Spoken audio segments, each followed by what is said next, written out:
Hi,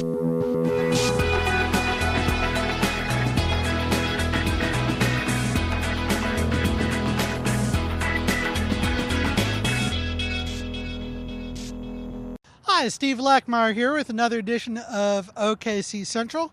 Today we are doing yet another segment on the Myriad Gardens makeover with Allan Storjohann, manager of the Myriad Gardens. Hi, Steve. Good to see you. It's just incredible, all the things that are about to happen here. We're going to talk about the Crystal Bridge and everything that's about to go on there. It's about to get new skin, isn't it? That's correct. We're going to reglaze the Crystal Bridge. That means we'll take off all the acrylic plastic panels that you see right behind us, and we'll remove the curtain wall that holds them, and then we're going to take the paint off of the big trusses, the big hoops that pretty much form the structure of the conservatory. We'll repaint it. We'll put new curtain wall and new acrylic, so it'll be almost like a brand new conservatory when it's finished. And I understand that ideally you're supposed to actually see through this glass. Is that correct? Well, it is a plastic. It's not real glass, so it would be like looking through plexiglass or something like that. But the product we're using has got a long lifespan. It keeps its clarity for a long period of time.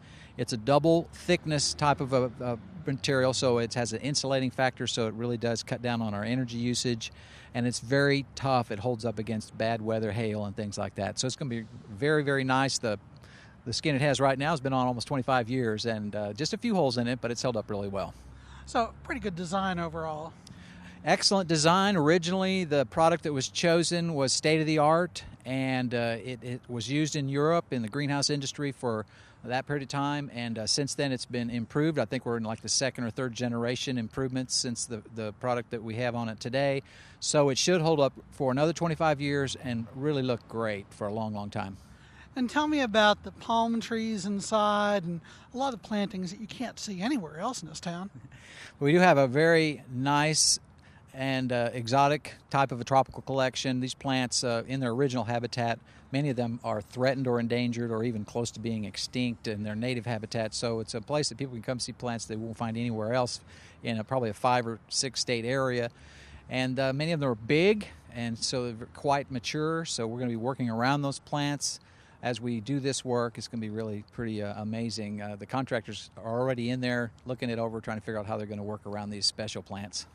So do they get moved out, or do they stay in place as all this work is done? There's a few that we're going to have to move out because they're so tall, they prevent the access to the roof in some spots. So we are going to be taking some out and saving them. Some of them we're going to leave in place. The vast majority of the plants we're going to try to leave in there, but we'll just have to wait and see depending upon the contractor's needs and his ability to access the sides. But we're working really hard trying to make sure that the plants are kept happy and safe, and that they'll be there for the public to enjoy when the project is finished. This really is downtown's original tourist attraction, isn't it? Well, the Crystal Bridge is just a singular structure. It's an absolutely phenomenal space, a gorgeous design. People come here from all over the world, and they're just blown away by it. And so we know that it's going to continue to be a very special, special spot here in downtown Oklahoma City, and very excited that we're going to get this kind of improvement to the Crystal Bridge. Starts next May, right after the Festival of the Arts. So you'll be able to come see everything up to the festival this next year, and right after the festival, we'll start the construction. So we'll be closed from that point till the next festival in 2011. Thank you very much for joining us. For more downtown-related news, especially on this project, visit my blog, www.okccentral.com. For all your latest news, weather, sports, and business, go to newsok.com. And for all your restaurant listings and festivities, WIMGO.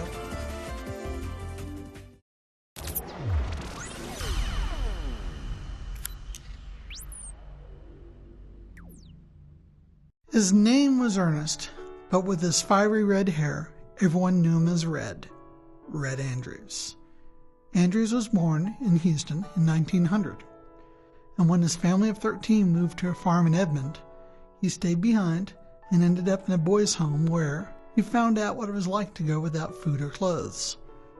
By the 1920s, he was a successful wrestling and boxing promoter at the Stockyards Coliseum in Oklahoma City. In 1928, he hosted his first Christmas meal for the needy in Tulsa. When Andrews moved back to Oklahoma City in the early 1940s, he learned about the dire straits faced by families living in the Mulligan Flats area, and the annual Red Andrews dinner got its start. In 1945, the first meal consisted of ham, beans, and potatoes, served to 100 guests. Andrews went on to a 20-year career in the legislature, but continued the meal through his death. The meal was hosted in vacant furniture stores and pawn shops in the late 1960s and early 1970s, as urban renewal swept through much of downtown. After a brief stay at a cafeteria after Andrews' death in 1977, the meal ended up at the city's convention center.